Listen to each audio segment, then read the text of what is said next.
akademinio pastato iki medicinos įstaigos šie objektai reprezentuoja skirtingas, bet tarpusavėje susijusias sritis, kurioms būtina šiuolaikinė ir funkcionali aplinka.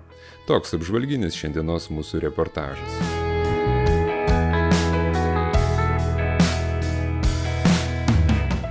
Klaipėdos mieste šiuo metu vyksta 2 reikšmingi infrastruktūros atnaujinimo projektai, kurių tikslas ne tik pagerinti studijų ir medicinos paslaugų kokybę, bet ir modernizuoti svarbias viešąsias erdves. Vienas iš svarbesnių universitetinių projektų – Jūros technologijų ir gamtos mokslo fakulteto istorinio pastato rekonstrukcija. Pastatas, esantis Herkaus Manto gatvėje, yra vienas iš senųjų universiteto infrastruktūros objektų, kuriame didžioji dalis erdvių nebuvo iš esmės atnaujinta daugiau nei 30 metų.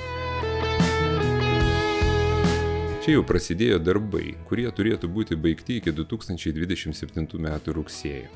Pagal projektą bus įrengtos naujos erdvės pastogėje, pritaikytos studijoms ir administracijai, atnaujintos auditorijos ir kitos mokymosi patalpos, vykdomi stogo vidaus inžinerinių tinklų atnaujinimo darbai, restauruojamos autentiškos laiptinės ir istorinės detalės.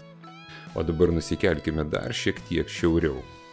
Kita reikšminga rekonstrukcija – infekcinių ligų korpuso atnaujinimas Klaipėdos universiteto ligoninėje. Šis objektas yra kritinės svarbos sveikatos infrastruktūrai, ypač atsižvelgiant į pandemijų valdymo ir infekcinių ligų gydymo poreikius.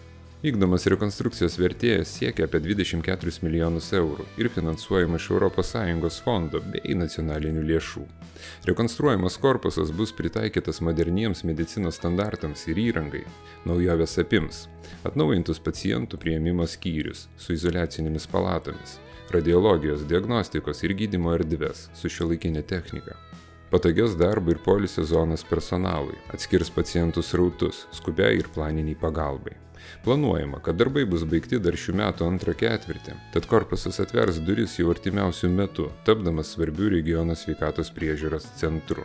Abu projektai, akademinės ir sveikatos infrastruktūros, atspindi kur kas platesnį strateginį tikslą – modernizuoti miestui svarbius pastatus, kurie tarnaus platesniai bendruomeniai ir prisidės prie Klaipėdos kaip inovatyvaus, gyvybingai besivystančio miesto įvaizdžio.